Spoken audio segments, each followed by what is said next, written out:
You have been sold a lie. We were told that the rapid escalation of prices across our high streets was an inevitable consequence of global supply chain disruptions, an unfortunate byproduct of rising energy costs that everyday consumers simply had to endure. But the data tells a very different story. What is happening across the United Kingdom is not a standard economic correction, but a calculated, structural extraction that uses inflation as a convenient shield. Walk into any major high street hub today, and the physical reality becomes immediately clear. The bustling lunch hour rush has quieted into a sparse, hesitant trickle. Tables sit empty under harsh fluorescent lighting, while handwritten signs near the registers abruptly announce missing menu items or restricted opening hours. The familiar, casual spontaneity of grabbing a quick bite or meeting friends over an affordable meal has vanished, replaced by a cold, transactional friction that leaves a bitter taste before the food even arrives. Behind this sterile atmosphere lies a devastating financial reality. In the boardroom, the frantic push for short-term profit maximization has triggered a historic reckoning. The corporate landscape is littered with the wreckage of once mighty empires.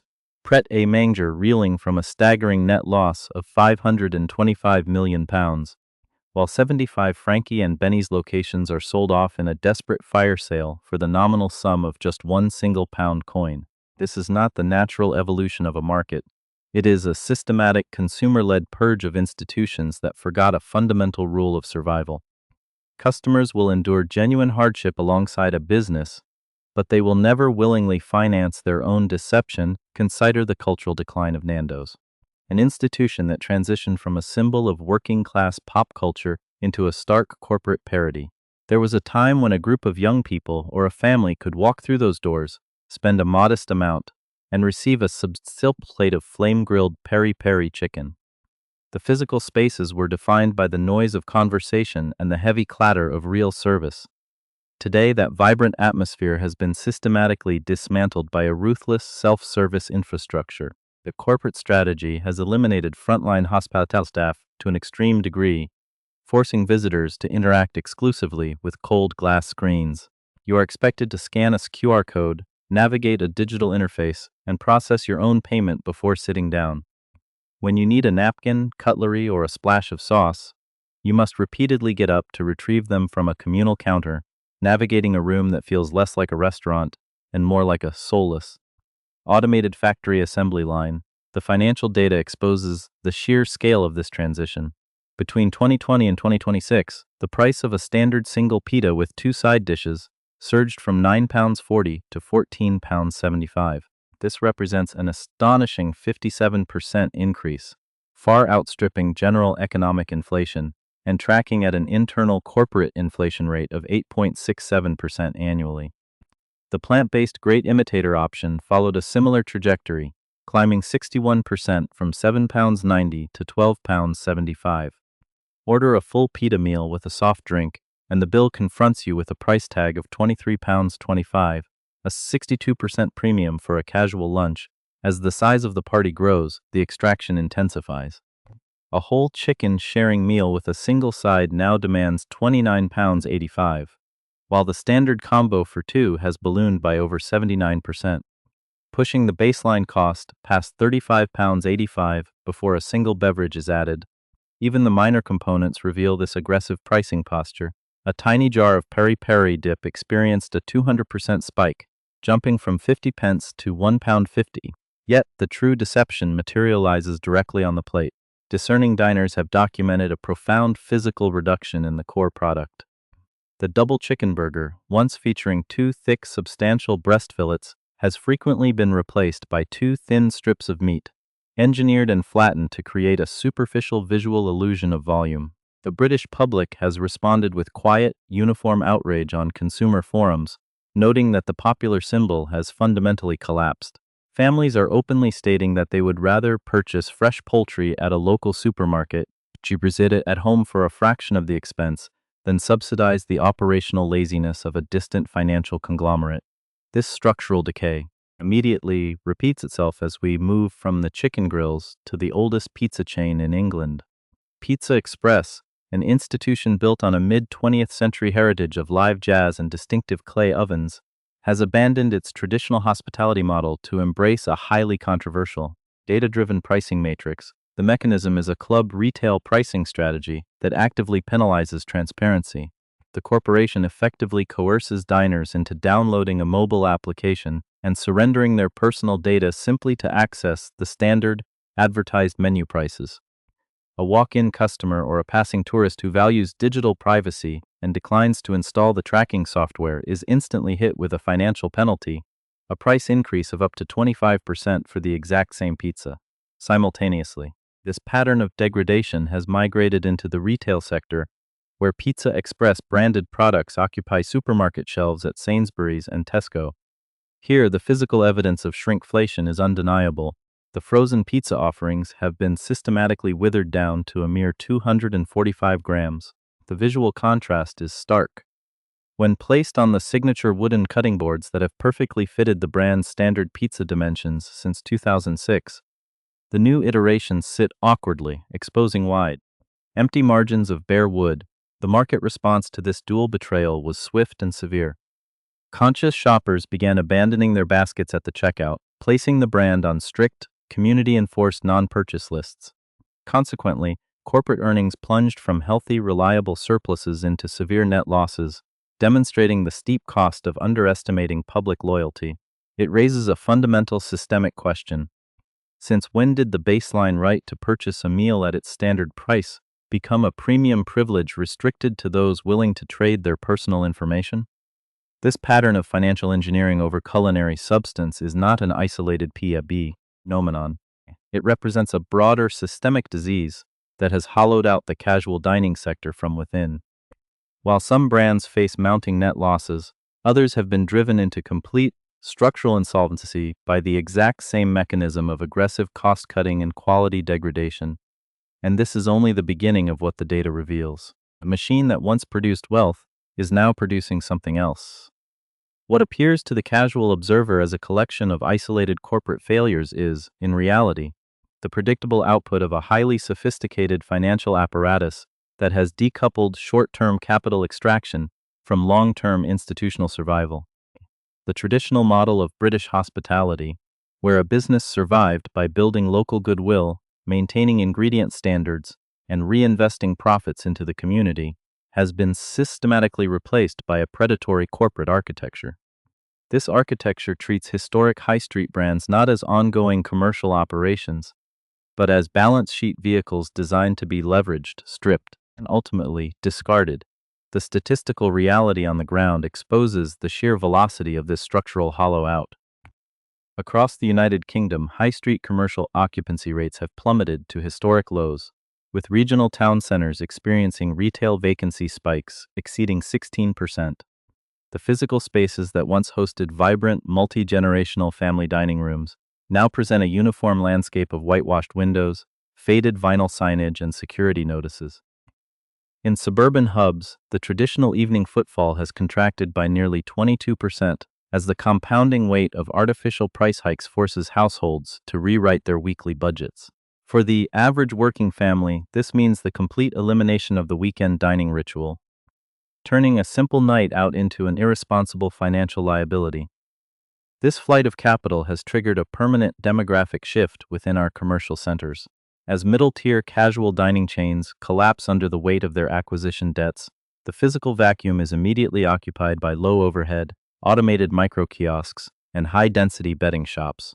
The diverse, textured economic ecosystem that once supported thousands of stable localized jobs has been flattened into a landscape of hyper-commoditization. Frontline workers who dedicated decades to the hospitality craft are abruptly cast adrift into the volatile, insecure gig economy. For a middle-aged floor manager or a head chef, the destruction of these corporate networks means trading a predictable salary with pension contributions for a 0-hours contract delivering parcels or driving a minicab through the dark. To truly understand how this macroeconomic numbers game translates into human ruin, one must look away from the corporate press releases and stand on the wet pavement of a regional high street. Consider the testimony of David, a 58-year-old independent commercial butcher who has supplied regional establishments from his shop in the Midlands for over 3 decades. For generations, his business operated on a foundation of mutual predictability. He provided high-grade, locally sourced meat to three prominent casual dining branches on the high street, maintaining a stable cash flow that allowed him to employ four full-time apprentices from the surrounding estates. The shift occurred with terrifying speed, following a series of private equity buyouts at the corporate headquarters of his primary client. Within 6 months, the manual purchasing agreements were unilaterally terminated by a centralized procurement office operating out of a distant logistics park. The fresh, traceable local produce David provided was instantly replaced by mass-imported, pre-frozen vacuum packs designed to be sliced by automated machinery and reheated by low-wage kitchen operators. Today, two of those three high street units stand completely dark, their locks changed by commercial landlords, while David has been forced to lay off his apprentices and watch his family business contract to a survival-only footing. The historic bond between local production and local consumption has been permanently severed, leaving behind a community that is economically poorer and nutritionally degraded. The corporate justification for this widespread architectural vandalism is a carefully maintained narrative of rising statutory minimum wages and unavoidable utility in inflation. Yet the consolidated financial statements of these conglomerates reveal a stark mathematical paradox. While frontline labor costs are aggressively compressed and portion sizes are withered down to the absolute physical minimum, the internal executive compensation structures and debt servicing allocations to offshore parent funds have remained entirely insulated from the crisis. The operational budget is treated as a bottomless well of potential savings, where safety margins are eroded, ingredient quality is downgraded, and human oversight is deleted to satisfy the immediate liquidity demands of institutional lenders. This systemic extraction relies heavily on the aggressive deployment of technology as an instrument of human displacement. The ubiquitous introduction of the digital self-service terminal and the smartphone ordering application is consistently framed by corporate marketing departments as an evolutionary leap in customer convenience. In reality, it is a cold labor substitution mechanism designed to shift the physical workload of the establishment directly onto the consumer, while simultaneously harvesting valuable behavioral data. By forcing the patron to act as their own waiter, cashier, and quality control agent, the financial conglomerate strips the operational overhead down to a skeletal frame. The immediate consequence is the total erasure of the casual, human warmth that once defined the British public square, leaving behind a sterile environment where the consumer pays a premium price to interact with a machine. The mathematical inevitability of this decline is now written into the very fabric of our urban geography. The empty properties littering our commercial centers are not temporary casualties of an unfavorable trading cycle. They are the permanent monuments of a financial philosophy that prioritizes the velocity of capital over the stability of human institutions. When an economic system permits a private equity fund to acquire a beloved national brand using massive tranches of high-interest debt, pile that debt directly onto the balance sheet of the acquired company, and then systematically liquidate the assets to repay the initial loan, the collapse of that brand is not an accident. It is the intended operational outcome. The devastation we are witnessing across the high streets of Britain is not a random, localized phenomenon driven by shifting consumer tastes or accidental corporate mismanagement. It is an organized, repeatable pattern of institutional asset stripping that is completely visible across multiple sectors of the wider global economy, following a dark structural logic that is rapidly accelerating, and this is only the beginning of what the data reveals. The final paradox of this transformation is that it is entirely visible on our streets, yet completely denied by the official architecture of economic reporting. We are presented with a continuous broadcast of resilient retail data, rising nominal consumer spending, and reassuring market stabilization models. The dominant narrative frames the systemic collapse of our shared spaces as a natural, healthy transition toward a modern digital economy, a simple shift in consumer habits. But when you step outside the sanitized space of the corporate press release, the silence tells a completely different story.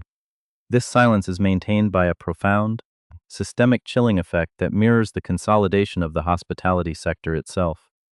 Frontline managers, supply chain logistics coordinators, and franchise operators speak only on the absolute condition of anonymity. They describe a climate of intense corporate monitoring, where non-disclosure agreements are standard conditions of exit packages, and where raw data regarding footfall declines is closely guarded as proprietary intelligence. The reality is being aggressively spun. A permanent site closure is routinely codified in shareholder reports as an optimistic asset optimization initiative, while a catastrophic loss of core customer volume is rebranded as a strategic transition toward high-yield, premium consumer segments. The immediate casualty of this corporate omertà is the absolute destruction of transparency. We are witnessing the systematic erasure of independent consumer feedback mechanisms as corporate entities rely on algorithmic filtering to drown out the growing chorus of public dissatisfaction. When thousands of unique, highly detailed consumer reviews document a uniform reduction in food quality or a predatory restructuring of staff tipping pools, the institutional response is not correction, but public relations containment. The data is parsed, managed, and neutralized by communication firms whose entire business model relies on maintaining an illusion of corporate health. Consequently, the public square is left without a mechanism to articulate its own economic reality, creating a widening chasm between what the population experiences at the counter and what the state reports on the ledger.